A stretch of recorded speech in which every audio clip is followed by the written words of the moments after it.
Good evening, and welcome to tonight's public and open conversation about the future of Dallas City Hall, presented by the Dallas Architecture Forum and the Dallas Institute of Humanities and Culture at SMU. We also would like to thank the friendly staff at the Public Library, and especially Jordan, who should be around somewhere, for hosting us tonight. It's a beautiful room, and if you haven't noticed, there it is, Dallas City Hall. Couldn't be better. My name is Eurico Francisco, and I'm the Forum Board President and a design principal with Perkins & Will here in town.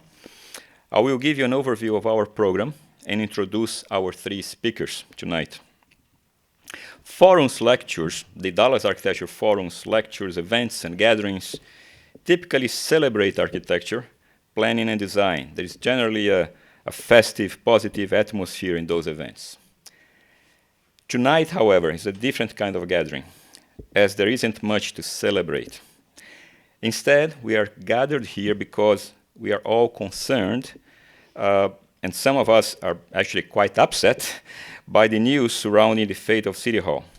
In fact, some of us are more than upset. We are in sheer disbelief by the news. And because we believe that the fate of City Hall is of major importance, the Forum and the Dallas Institute for Humanities decided to join forces and organize tonight's event as a public and open conversation. And I emphasize the words public and open, as opposed to the way that our city leaders have been handling the situation. I don't know if it's just me, but there seems to be a sense of secrecy in the air that is just not acceptable in a democratic system of government, because in the end, City Hall is ours, and it's not up to being sold, negotiated, or given away by anyone in a backroom deal.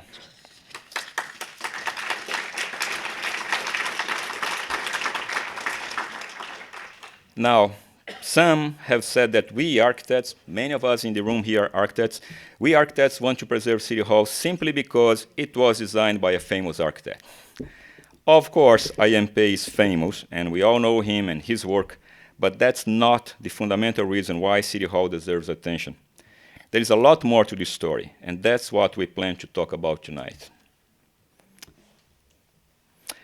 So, how are we going to do this? We are going to have three experts in their own fields, the fields of history and sociology, economics and social enterprise, and architecture and urban planning, speak for about 10 minutes each, followed by a short video directed by Quin Mathews, focusing on the history and the current circumstances around City Hall. I think you're going to love it if you haven't seen the video already. After that, we'll have the chance to engage with the speakers during a questions and answers session, and we'll end the evening with a call to action. Sounds good? With that, I'd like to introduce the speakers. First off is Seemee Ali. Seemee Ali, PhD, proudly serves as director of the Dallas Institute of Humanities and Culture at SMU.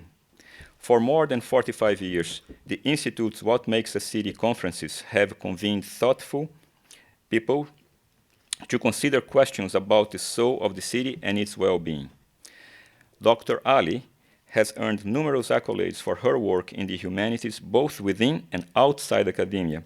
She has lived and led study tours in Italy and has lectured and presented scholarly papers across the United States and abroad on figures as varied as Toni Morrison, Mark Rothko, Salman Rushdie, W.E.B. Du Bois, and Homer. Our second speaker is Mr. Cullum Clark. Mr. Clark is the director of the Bush Institute SMU Economic Growth Initiative and adjunct economics professor at SMU. Cullum's work focuses on creating prosperous, high-opportunity cities as a path to improving economic mobility in America, and advancing the Bush Institute's principle of private markets humanized by compassionate government. Cullum co-authored the book The Texas Triangle, An Emerging Power in the Global Economy, and his work has also appeared in City Journal, Real Clear Policy, and numerous other publications, plus the Freakonomics radio podcast. I just love that name, Freakonomics Radio Podcast. He recently published an extensive report on the role of universities and academic medical centers in local and regional economies, and is currently working on a report on housing supply and affordability in American cities. Cullum worked in investments for 25 years, and he serves on the board of the Texas Charter School Uplift Education and on several foundation and endowment boards. He earned a BA in history from Yale, a master's degree in political science from Harvard, and a PhD in economics from SMU. Now, last but not least, my friend Bob Meckfessel. Robert Meckfessel brings over 40 years of experience in the planning and design of institutional, residential, and commercial projects in North America, Europe, and Asia.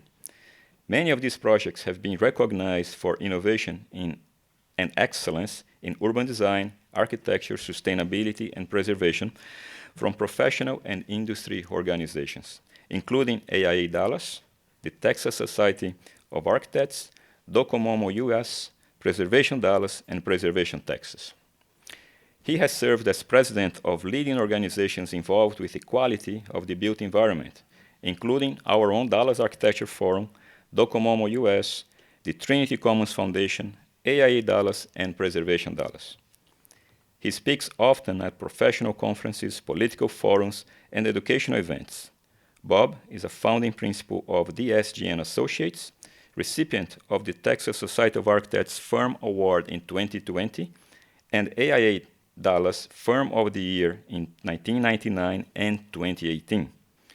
Last but not least, in 2007, Bob Meckfessel was elevated to fellowship in the American Institute of Architects for his service to his profession and community, a fitting recognition of the broad impact of his work on the built environment.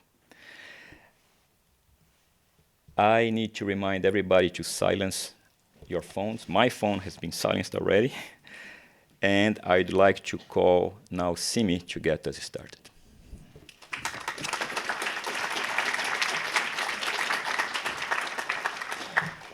Thanks for being here. Thanks to Eurico, and thanks very much to the Dallas Public Library, which provides a space for all kinds of nonprofits and community events to happen here. In fact, the Dallas Institute's first What Makes a City conference happened here at the Dallas Public Library. Here we go. The Dallas Institute was founded in 1980 by Dr. Gail Thomas, who is here with us in the audience.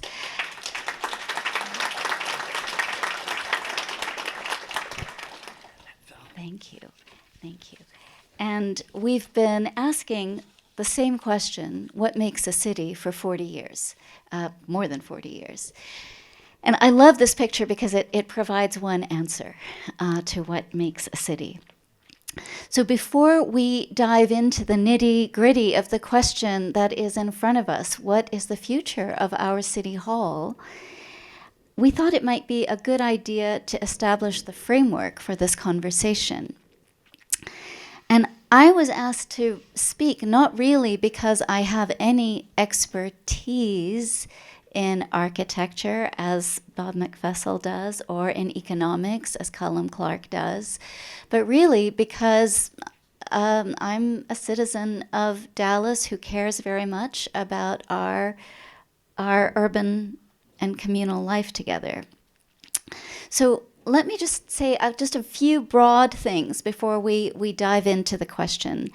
Cities are older than nations. Think about that. Athens pre-exists what we now call Greece. Baghdad, Jerusalem, Mexico City, Rome, Naples, Venice, New York, New Orleans, Boston, all of these amazing cities existed before the modern nation states that surround them.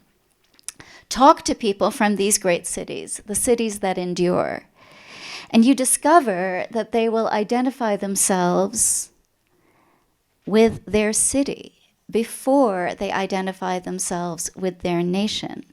My own parents migrated here from a faraway city called Hyderabad. It's older than modern India. Ask my mother, she's here tonight. And she'll acknowledge that even as she exercises all, and is happy to exercise all the rights and privileges of a US citizen, she's still a Hyderabadi. Am I right? Yes. So to paraphrase the old song, you can take the girl out of the city, but you can't take the city out of the girl. Great cities form us. They show us in their institutions and in their architecture what matters, what is valuable, what lasts. And they organize us not only spatially, but they also situate us in time. They show us what came before us, and they show us what will endure after our deaths. We might even note that time can feel different in different cities. A New York minute is not the same as a New Orleans minute.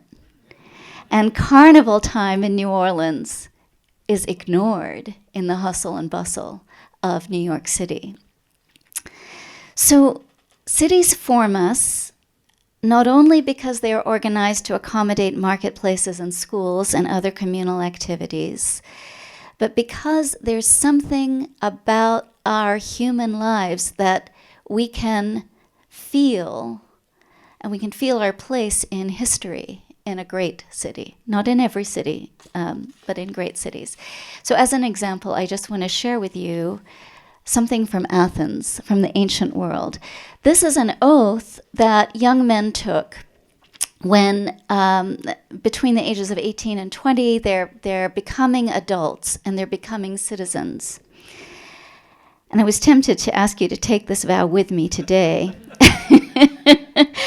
to preserve what is sacred in Dallas, with our divine witnesses being live oaks and prickly pears, grackles, and the Trinity River. But if we're honest, it's an open question whether anything is sacred in Dallas, including our own history. So look at the Kalita Humphreys Theater. It is the only theater Frank Lloyd Wright designed. Or don't look at it, because it's a shame what's happening to that theater. We're neglecting it, and it is falling apart. And we can look at City Hall, the only city hall designed by I M Pei, and it is equally neglected. And I want to stress that I don't say this bitterly to you. Dallas is not an old city. It's not clear that in 1,000 years our city will be remembered as Rome and Athens and other cities may be. We often publicly acknowledge that there is no natural reason for Dallas to be here. Instead, we've been crafting this place from nothing but pure will and imagination since John Neely Bryan came here in the 1800s to trade with the Caddos. We are such stuff as dreams are made on, we might say, and the chance to imagine a city is a gift. In myth and history, that gift, that moment to imagine your city, is often connected with a terrible wound. A dragon threatens your city and must be killed, and then it can be formed. Now here in Dallas, some of you may remember, but not everybody in this room was alive. We're 2 generations at least removed from a wound that gave Dallas a certain kind of identity. So there was a day when the President of the United States, John F. Kennedy, and his chic young wife made their fateful visit here, and and Kennedy was assassinated, and our provincial city was cast upon the world stage. Dallas became known as the city of hate, when the world's eye was fixed on us. At that pivotal moment, the people of Dallas chose a leader who understood how we might transform ourselves from a people understood to be hateful to a people capable of innovation and incredible commercial success. So Dallas elected a visionary mayor, Erik Jonsson, the namesake of this library, the co-founder of Texas Instruments, along with Eugene McDermott and Everett DeGolyer. It was under Jonsson's leadership that TI invented the computer chip that has revolutionized all our lives. And it was under Jonsson's leadership that Dallas became Dallas. It's not an accident that people no longer reflexively think of the bloody events of November 1963 when they think of Dallas. And it's not just that time has passed and people forget. If I name the city of Hiroshima, you will think of one thing, I'm sure. Even though more time has passed since this dreadful assassination. What has changed about Dallas is our imagination of what is possible here. As my dear friend Cullum Clark can explain better than I, what Dallas means to thousands of people who are moving here in droves, what Dallas means is that the American dream might still be possible for people. So this change from a city of hate to a city of hope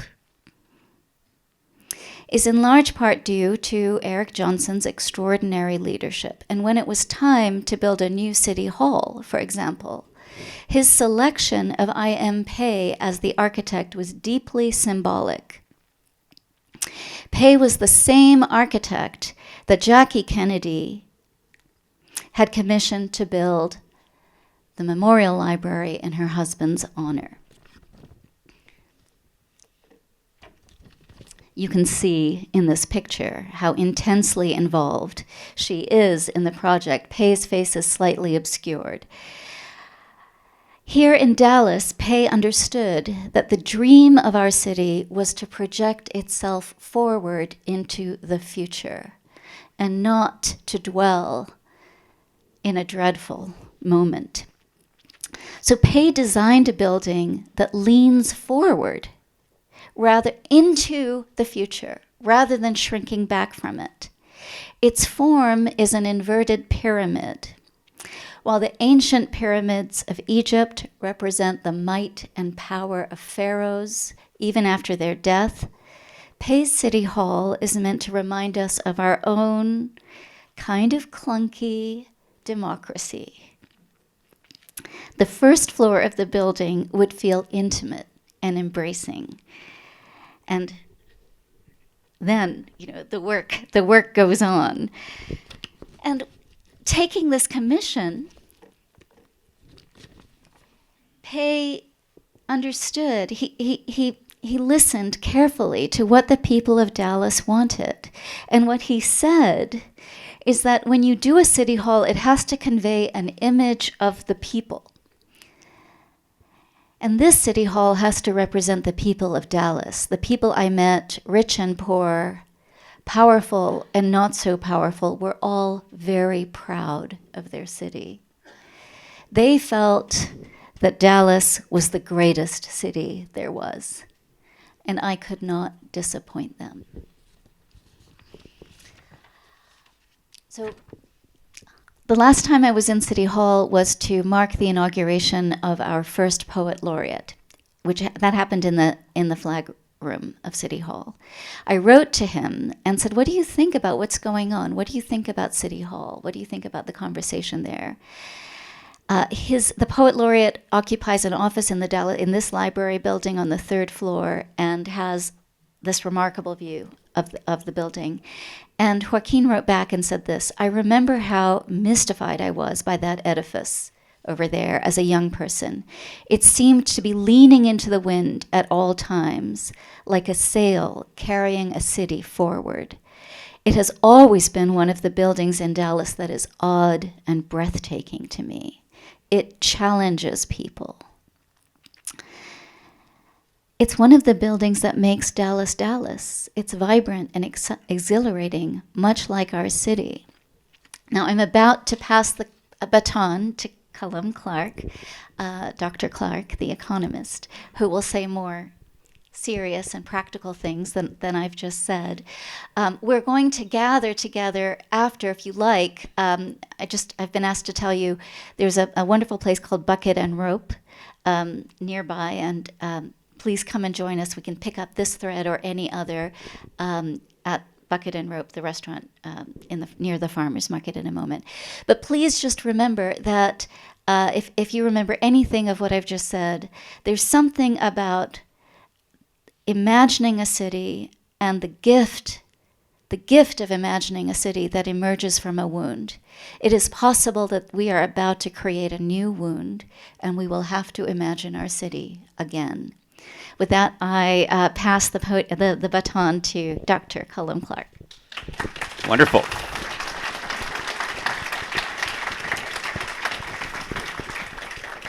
Good evening. How are y'all? Good. I am really honored to be with you tonight, and thank you, Nate and Seemee and Eurico, everyone from the two organizations sponsoring this, for having me, but above all for doing it. This is a really important moment in the life of our city. In addition to feeling honored, I feel a fair bit of humility to stand before you as just an economist in a room with a number of our city's most distinguished architects and urban planners. I myself, my mother one time made me do a kind of an aptitude test, and I was below average on spatial reasoning. So there's only, Seemee was talking about, I'm going to talk about more important things. It's hard to be more important than what you just said, Seemee, that we went from city of hate to city of opportunity. City that was ready to project the future and act on that with some pretty great leadership along the way. I will say, just one qualification is I am an architecture snob. I inherited that genetically from my mother, Lee Cullum, so I'll thank her for that. But tonight I'm going to talk to you as an economist about the future of downtowns and about the future of our downtown. I'm not going to try to offer economic arguments about City Hall because I think it's probably beyond the scope of economics to analyze the particular issue, but I would like to give you some thoughts that maybe place into perspective what's happening in our city. So a little bit about traditional downtowns, like our great downtowns in America. I want to make a kind of a provocative argument that traditional downtowns, as we defined them, really starting in about the 1930s, but really in a big way by the 40s and the 50s in the United States, have actually been in decline ever since the 50s. And fundamentally, here's my provocative idea for you. The way we did downtowns back in that era, it was a bad idea from the start. Why do I say that? I'm citing Jane Jacobs, author of, I think, still probably the most consequential book on American cities ever written, The Death and Life of Great American Cities. And in it, she had a great many useful things to say, but among other things, she had what I always in my talks call the Jane Jacobs principle. And that is the idea that the very lifeblood of cities is a massive, diverse range of activities and people all coming together and doing different things in close proximity together. But what did we do in the 1930s through the 1950s? We separated everything out into separate compartments, and we created cities, created downtowns that were intentionally monocultures, essentially consisting only of towers with white-collar office workers, and essentially ran everything else out. I mean, I remember reading the great book on Robert Moses in New York, that running all the other activities out of Lower Manhattan was extremely deliberate. It was the stated policy of the city of New York, and other cities followed in their stead to their great regret afterwards. So essentially, when she wrote the book in 1960, Lower Manhattan was already in headlong decline. And on top of that, now we have the changing world of work. I don't need to talk about everything, remote and hybrid and so on.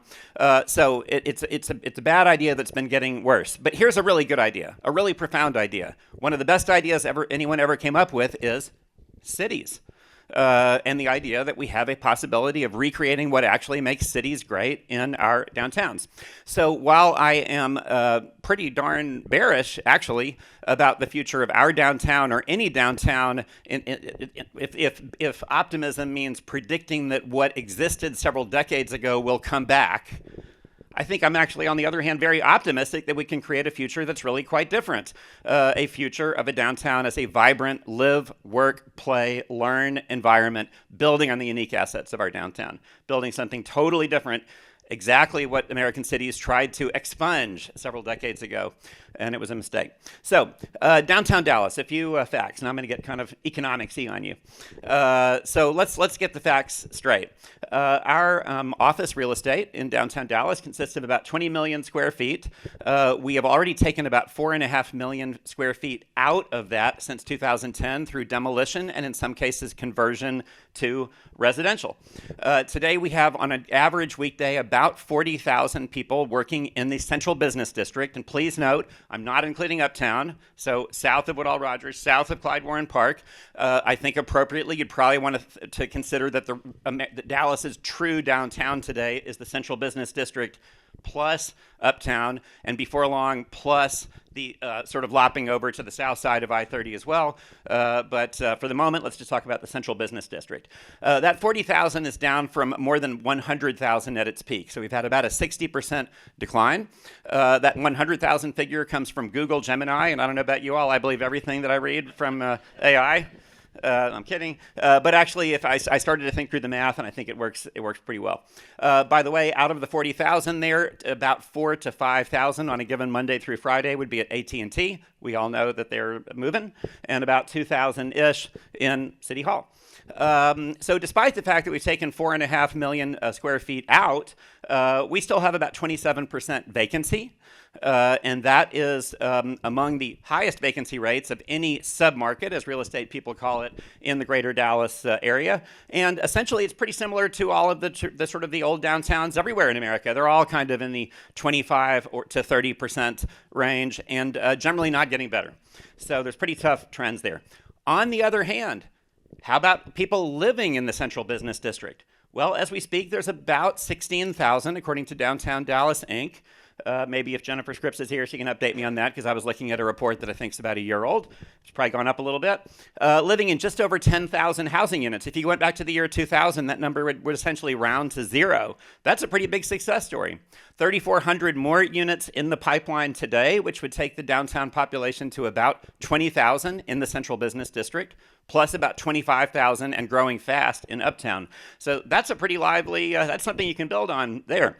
And on top of that, rents for apartments in the central business district are pretty affordable by the standards of, in general, a housing crisis, a city experiencing a pretty significant housing crisis. But relative to most other places, it actually, if you like urban living, it's not so bad. And in fact, rents have gone down about 5 or 6% since 2022. We also have about 30,000 visitors a day, more or less.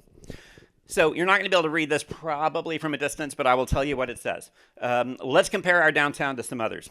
So first of all, because I think the future is in significant part about people living downtown, how are we doing on that front? Well, we can look at the current population per acre. And how are we doing? Right now we have about 1,000 acres-ish, about 16 people per acre, which puts us kind of in the middle of this pack, ahead of a number of cities, because we have actually had pretty good success at this over the last decade or so. But still, Austin's about 50% higher, Chicago and Philadelphia a lot more than that, plenty of room to grow. How are we doing in terms of workers, people actually showing up for work within the central business district? On that measure, at about 40 per acre, we actually are towards the low end of big American city downtowns. And that number's going down with AT and probably is going to keep shrinking, most likely. And one other, out on the far right, what I have there is, if we don't have so many people working there, what do we have a lot of in downtown? We have a lot of parking lots. I was this morning, I spoke at something in the Tower Club, and I was able to, walked all around the place and looked down in every direction, took a couple of pictures. I wish I could put it up there. One heck of a lot of surface parking lots with very few cars in them. We actually are, I put this low rather than high because I don't think it's exactly something we should be proud of, but we and other Texas cities rank above the vast majority of other big cities for having a lot of parking places, which is kind of a grim fact, but it's also an opportunity. It also means that there's a whole lot we could do with downtown without actually demolishing a whole lot of buildings that human beings occupy. Here's another comparison that I think is useful. If we compare ourselves to 3 other neighborhoods, Uptown being one, so like I already said, probably should consider that part of downtown, but for present purposes, let's consider it separate. And then, in effect, the downtowns, if you will, maybe the alternative downtowns of Frisco and Plano. Call it the Greater Star area and the Greater Legacy area. So in residential terms, what we're finding is that these alternative downtowns are actually kind of very successful mixed-use places. They already actually have higher numbers of residents per acre than the central business district of Dallas does.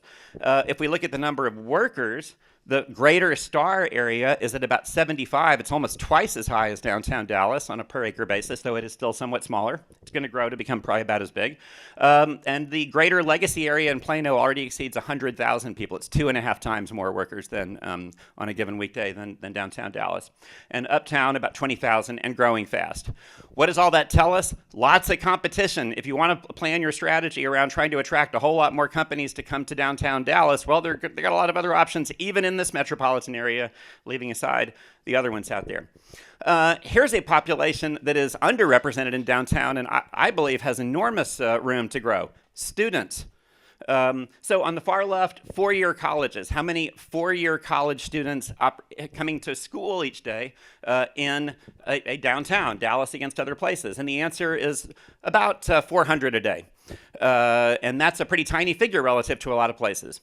And what are we seeing around the country? We are seeing that universities that have had kind of leafy suburban campuses, like where Seemee and I go to work at SMU, are in many cases setting up satellite campuses in urban downtown areas because they're interesting, because the students and the professors like them. And so we read about, for example, Texas A&M building a new campus with 5 buildings and counting. It'll probably go up from there. That can house something like 20,000 people on a weekday in downtown Fort Worth, totally transforming the southeastern edge of downtown Fort Worth. We just read, perhaps you saw, that Vanderbilt in Nashville is going to do a new satellite campus in downtown San Francisco. That's pretty interesting too. So perhaps there's potential there. On the community college front, El Centro is not all that big a campus, but there's a lot of demand for it. So even in the current facility, we have about 15,000 coming to school. And with the new facility that is planned, they are, I think, from what I understand, building it such that it could hold 30,000. So we could have a huge increase from what is right now a very underexploited opportunity. If we just dream for a second, the Dallas Institute had a wonderful book. I think some of you all brought it here, Imagining Dallas. If we imagine for a moment what a new downtown would look like in economic terms, just in terms of numbers, let's just sort of count up some people. Here's a dream that I would suggest to you. A dream that the number of office workers probably actually declines somewhat. And it declines not because I'm bearish about our ability to keep attracting businesses to the Dallas area, because I think a number of those buildings are going to convert to apartments or go out of existence completely, and they're going to get replaced with something else. There just won't be as much office space. But imagine that the number of residents doubles, which I think is eminently possible given the size of our downtown. Imagine that the number of people working in education goes up a lot, and the number of students reaches 25,000, entirely more than making up for the departure of the AT&T employees and so on. And that the number of visitors goes up some because the place gets actually more culturally interesting even than it is today. Well, you could have a world where the number of people in downtown Dallas on a weekday gets somewhat higher, but crucially, the number who are there at night and on the weekend explodes upwards. And that is a huge opportunity, I think. So how do we actually get there? What do we know from kind of the study of cities about what downtowns need to become increasingly vibrant rather than less so? Here's just a few ideas. The number one is from Jane Jacobs. It runs all through her book, and that is safety, and in particular, safety amidst large numbers of strangers. That's a very distinctive form of safety. About how do you actually get that? And I commend her book to you. Clearly, vitally important. Good architecture and design, for sure. Great architecture, I would say, I'm all for it, but it's kind of a bonus. But I was telling some people as I walked in that I had the great privilege long ago as an undergraduate at Yale being in a class by Vincent Scully on the history of architecture, and he drilled into our heads and into something like 50 years worth of Yale students' heads the idea that one architecturally magnificent building is a great thing, but if you want to build a great city, it is about how many, many, many buildings interrelate to each other. It is the wider spaces that are created. And a whole lot of those buildings can be architecturally okay, but you do have to have overall impressive design. I want to note that there are some cities where the design and the architecture that people see downtown actually does, in fact, enliven the city. It actually makes it attracts people to the downtown. The picture at the top there is Chicago, which of course has some very, very distinguished architecture. But in the middle, what you see, some of y'all will know this, it is the magnificent City Hall of Philadelphia, which is surrounded by interesting neighborhood. And here's kind of an interesting thing. People actually go into that City Hall, not just to transact business, like get their driver's license renewed or whatever, but because there are museum displays. There's interesting, fun stuff to do, actually, inside the Philadelphia City Hall. So it's magnificent on the outside and interesting on the inside. Another thing that I think downtowns need is a density of appealing places and activities and a good bit of walkability. And so I think where the city halls really succeed, the city halls themselves might be fun to visit, but so is all the surrounding area nearby. Pasadena has that, San Francisco as well. And then here is also something that I hope speaks to our current debate here in Dallas. And that is, of course, in your downtown, you want a very wide variety of activities, all operating in close proximity to each other. But it is useful to think about the idea that all activities have spillovers. We're doing the thing that we're doing, and that in itself, hopefully, is worth our time. But the fact that people are doing this thing has spillovers that go beyond the person doing that thing. And some of the spillovers are good for downtowns, and some of them are bad. And we just have to actually acknowledge that fact. So what are some bad ones? Casinos. If y'all love casinos, my apologies, but I'm pretty up on the literature on this.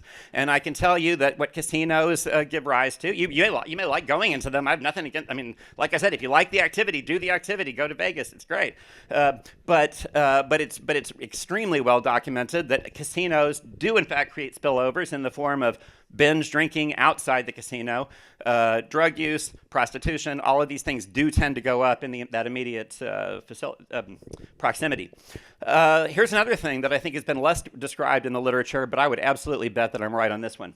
And that is physically isolated convention centers.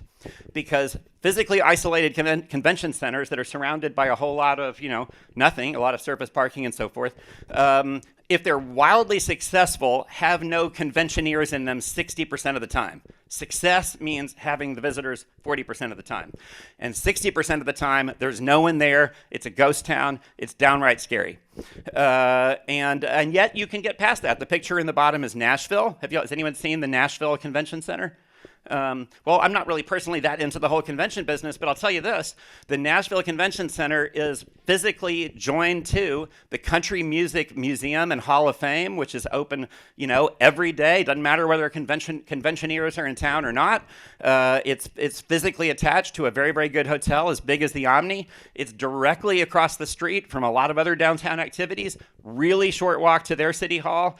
3-block walk to Broadway, which is like their nightlife district, which is kind of more fun even than Lower Greenville, lots of live music and so forth.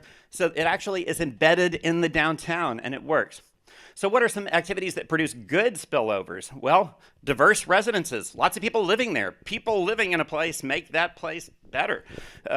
Routine shopping and dining, not just a destination that you go one or two times a year, but a place you'd routinely go out to get a cup of coffee or a brunch or something. Mixed-use office properties where people are working, but they're also carrying out other life activities without going all that far. So my last slide here, Wither Dallas City Hall. So again, it's not for me, the economist, to sort of offer some kind of final conclusion on this, though I absolutely salute the movement that a number of you all are leading. In the event that it goes, I would say a crucial question for downtown is what goes into its place. And I would say that if we do the things that I just said have bad spillovers, that's not going to be very happy news. So I would suggest, well, if there has to be a replacement, replace it with a vibrant, actual mixed-use neighborhood. Imagine a place where not all the buildings are super tall, that has a wide variety of things going on there. It's one heck of a lot of land over there. Even if City Hall is still there, it can be done. Things along the lines of the pictures that I put on the right. The one at the bottom, by the way, is a rendering of what the Goldman Sachs building is going to look like, and it's going to be a pretty impressive mixed-use undertaking there. If we're going to have, of course, a great big convention center, let's do it in a way that has a lot of other interesting things that people who actually live here will enjoy in that immediate vicinity. And if City Hall stays, I would say we do need to figure out how to surround it with a much greater density of walkable places and activities. It was depressing when in the Tower Club earlier, to look down and see, granted it was a little bit of a foggy day, but it wasn't that cold yet, literally 0 pedestrians anywhere at all close to City Hall this morning at like 10 a.m. I didn't like seeing that. Here's a crazy idea. Make part of City Hall inviting to visitors, again, not just to transact kind of humdrum business that you'd rather put off if you could, but to actually go in there and do something fun and interesting, you know? The Fed, actually, Dallas Fed has a really interesting museum on the history of money and monetary policy on its first floor. It's a fortress. It's hard to get in there, but if you do, check out the museum. It's pretty cool. We could have that on the first floor of City Hall. Think about it. I mean, we have the occasional exhibit, but I mean, imagine really doing it right. Anyhow, we won't have a great future for downtown if we don't plan for it. We have a number of great urban planners and great architects in here. Stay at this important work you're doing. I will quote my grandfather, oftentimes said this in his Sunday school classes, truly he believed the best is yet to come. Thank you very much. And I am delighted to introduce Bob Meckfessel. Thank you, Cullum. Well, that's a hard act to follow there, but I'll try. So I'm an architect. I think I was invited here because I'm an architect. But I'm not going to talk a lot about architecture tonight. I'm going to talk, but I am a group of architects. We call ourselves the 10 Presidents. About half of them are out there tonight. And we're a bunch of older practitioners who get together every now and then and talk about and take on controversial urban issues. Last time we did this was about the Trinity Toll Road almost 10 years ago. And, you know, we won that one. So, yeah, thank you. So, you know, we decided recently to get the band back together, and we've been issuing a couple of white papers, which have been picked up by the morning news. And I'm going to be, so in this process, we have had many, many conversations among the 10 of us, of which there's actually now 10 presidents. We've observed some things, we've questioned some things, and I'm going to kind of try and talk about the situation as it is today around this controversy. So, all right, that's me. Okay. So, first of all, you know, it's widely recognized that this is an icon. Dallas City Hall is an icon, and it's globally recognized as one of the most significant buildings, examples of brutalist architecture by one of the most significant practitioners of the 20th century, Mr. I M Pei. It's been widely praised over the years, including, even before it opened, including this 1976 quote, 2 years before it opened, by Ada Louise Huxtable, the Pulitzer Prize-winning critic and writer. No one denies the significance, even those that don't like it. If it was not an important and iconic building, we wouldn't be having this conversation. If this were just some schlocky 7-story building, whatever.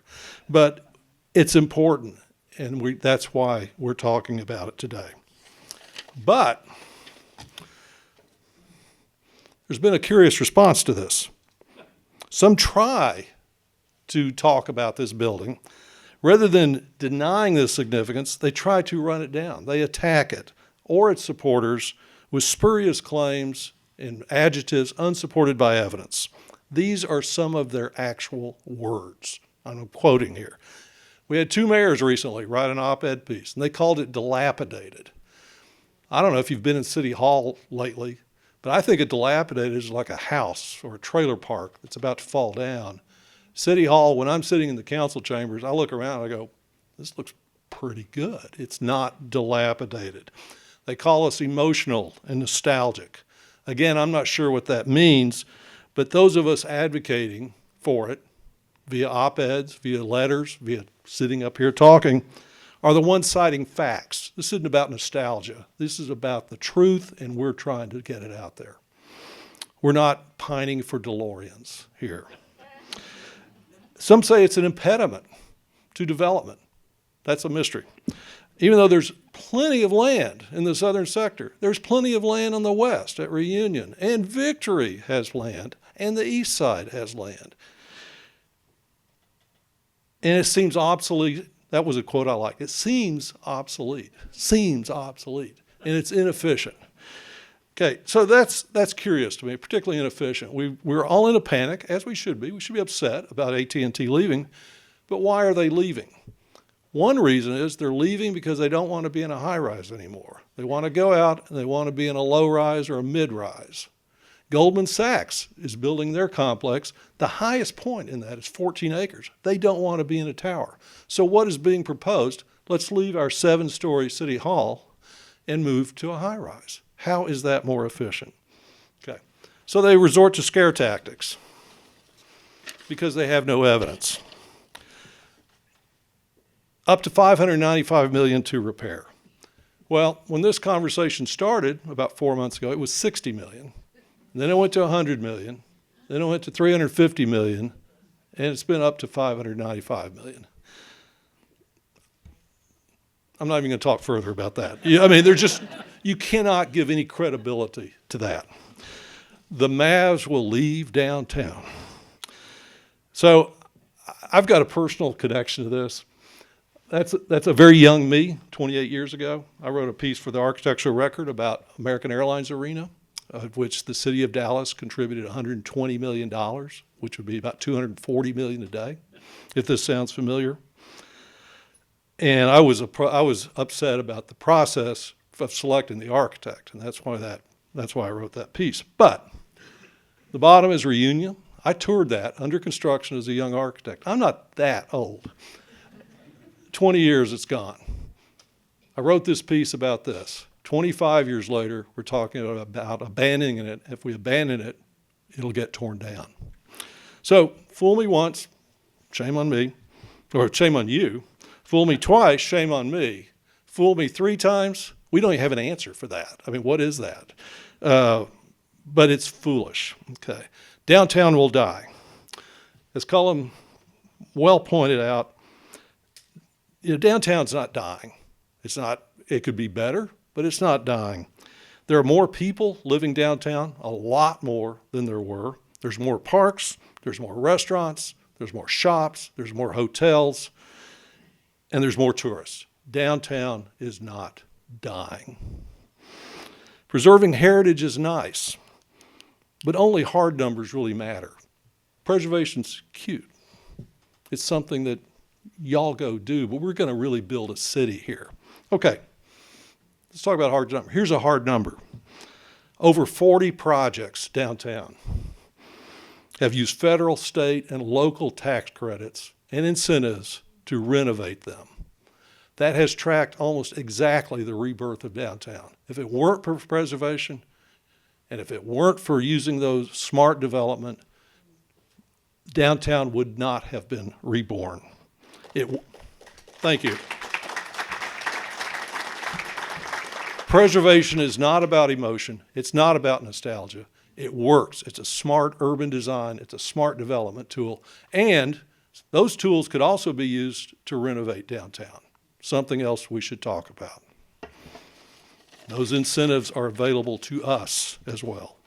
Okay, so we've also used the term the enigma. So this leaves us with these mysteries. Costs, I mentioned this before, where does $595 million come from? In the 2018 bond program, we talked about $25 million in the run-up to that. That's a lot of damage. Development, if there's this unmet demand for land to develop, if Dallas just is surging, is bursting at the seams to develop. We've already got 70 plus acres on the south side after K. Bailey Hutchison is relocated. 30 of that, over 30 of that's owned by the city. It's there. There's no debt on it. We can do whatever we want to help redevelop this. We don't need the 14 acres that Dallas City Hall sits on.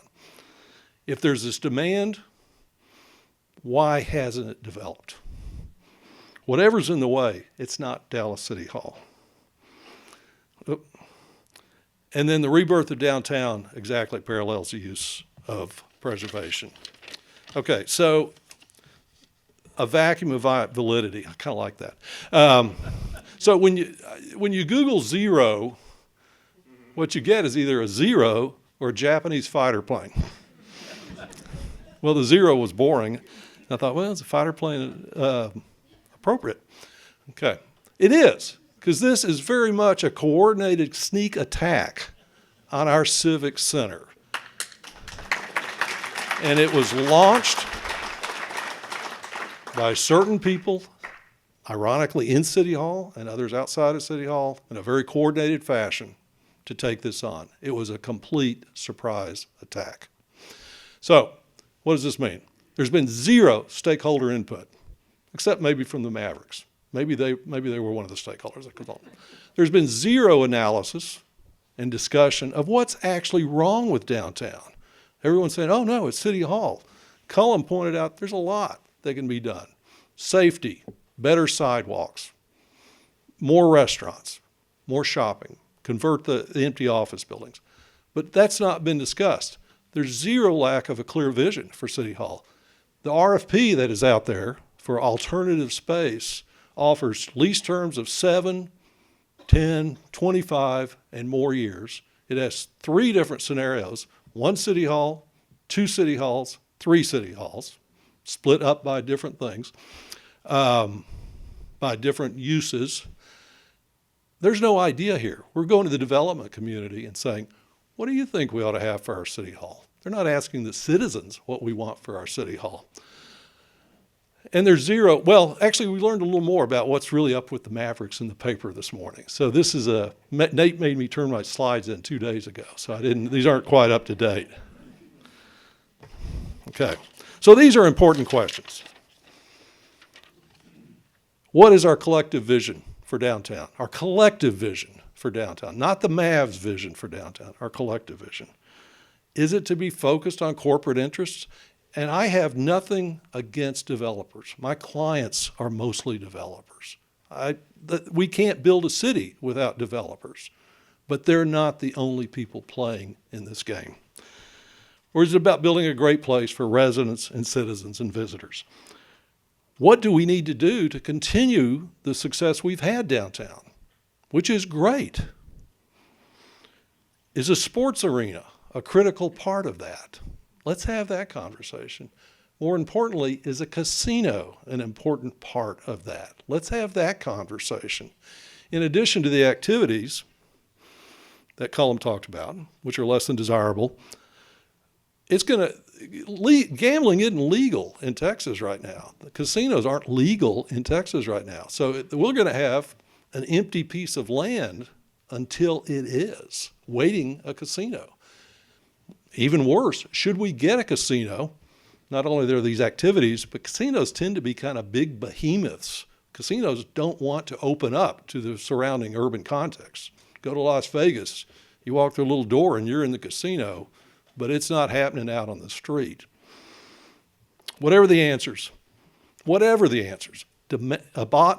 abandoning or demolishing City Hall is not the answer to any of these questions. That's right. Okay? It's just not. We need to take the time to think this through, and most importantly, we need to ask all of the stakeholders. The citizens of Dallas, the taxpayers of Dallas, the residents of downtown and of the Cedars, those that conduct business at City Hall, architects, people who pay their water bills, get their driver's license renewed, whatever that is, staff. We hear, oh, staff hates it at City Hall. Well, I know a lot of staff that like it fine at City Hall. So let's really get into that. those that use the plaza, such as the BMW Marathon or the Turkey Trot or Black Lives Matter.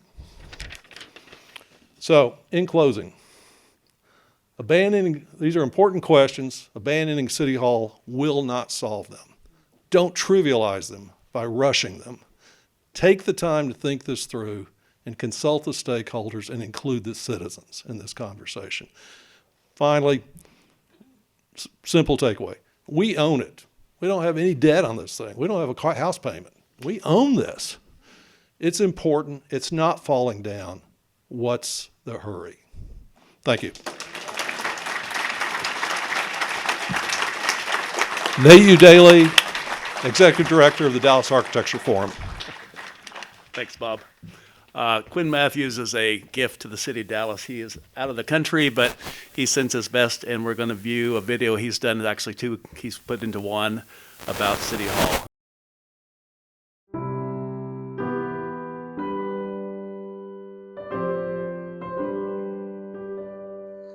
Dallas City Hall is an absolute masterpiece. Erik Jonsson said he wanted the greatest city hall in the world. It was intended to be, and it became, the heart of the city. I mean, it really is the people's house.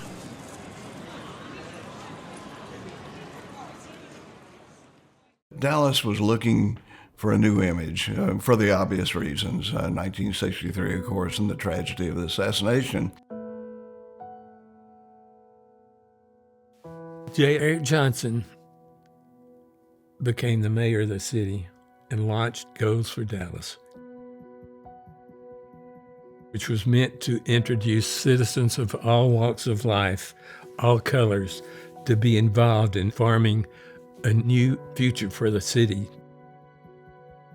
We want to bring the people of Dallas together in an effort to reach mutual aims of some greatness and magnitude that will enable us to leave behind a city that will be remembered by men for eons to come. And so Erik Jonsson's goal was to try and bring Dallas back. An international airport and City Hall was the centerpiece of his dream. On May 30th, 1966, the Dallas City Council takes the advice of a blue ribbon panel and, with the hearty approval of Mayor Erik Jonsson, engages the services of I M Pei, an architect with fame as well as talent to recommend him. Howdy, Mr. Pei. Welcome to Dallas. This is not an office building. This is a custom-made building for the operation of the city of Dallas. And so I M Pei meant for it to be exactly what it is, a place where people can come and feel like they're in a space that's for them. He was interested in designing a city hall that would reflect the culture and the essence of the people of the city. And if everything goes according to plan, in about 2.5 years from now on this site, Dallas will have the type of city hall which cannot be matched by any other city. A symbolic center, a landmark, a new focal point for downtown Dallas. It was massive, but it also came from the earth that it was built on, with the colors of the Southwest. It's this material called poured-in-place concrete. Pei's firm was known as the connoisseurs of poured-in-place concrete.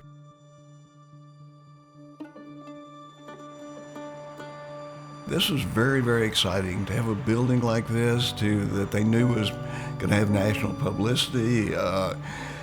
Once it was completed and people understood the building, they really loved it. City Hall was Pei's third masterpiece building of his career. I M Pei's work is also renowned from the East Building of the National Gallery in Washington, D.C. to the Pyramid at the Louvre.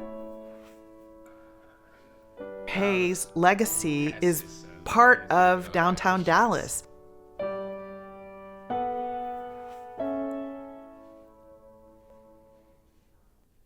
The architecture of City Hall inspires, but is also aspirational.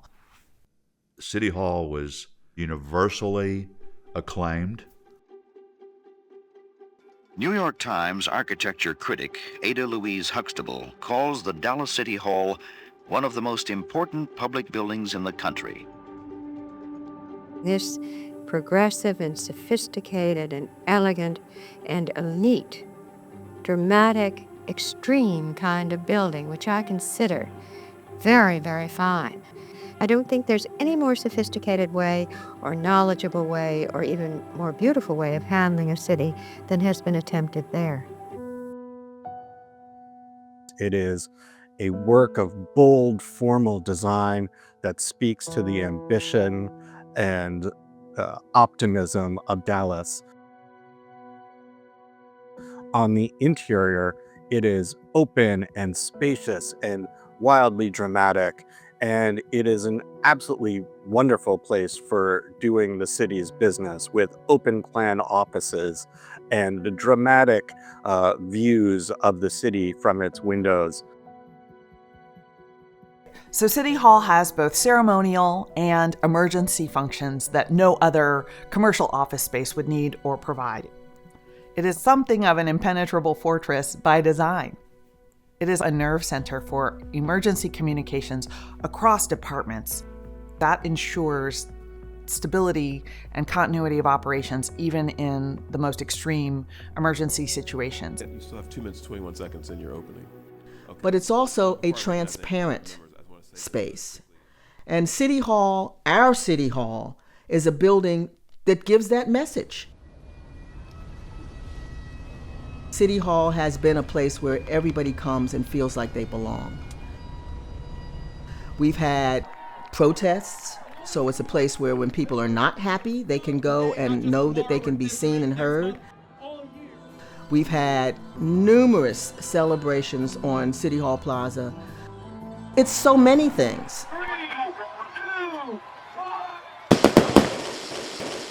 City Hall is essential to the identity of the city. It is where we come to just ennoble our lives, and it is a beautiful, forward-looking, optimistic building that speaks to the city's ambition. I think the City Hall will be a great one. The council, the mayors to come can dream great dreams. And the administrators who get the job done for them can see that the dreams are realized to the fullest extent possible. That's what the City Hall dream was about. I still believe that Dallas achieved its goal of building the greatest city hall in the world, and here we are 47 years later. I still believe it is.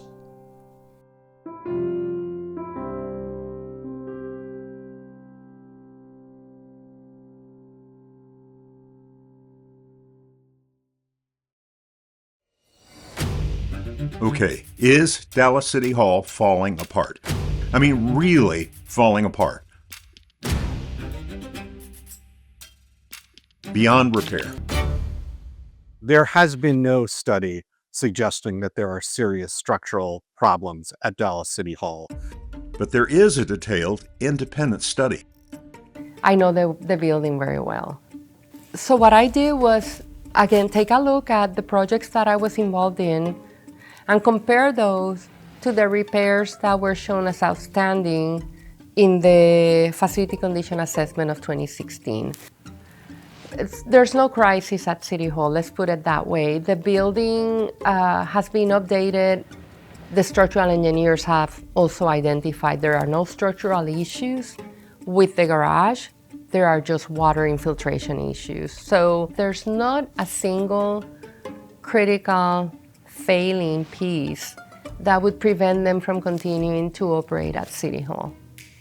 It's not structurally unsound. It's somewhat absurd to say that the building is somehow structurally unsound. That building will be here long after all of us are gone and long after most of the buildings in downtown are gone.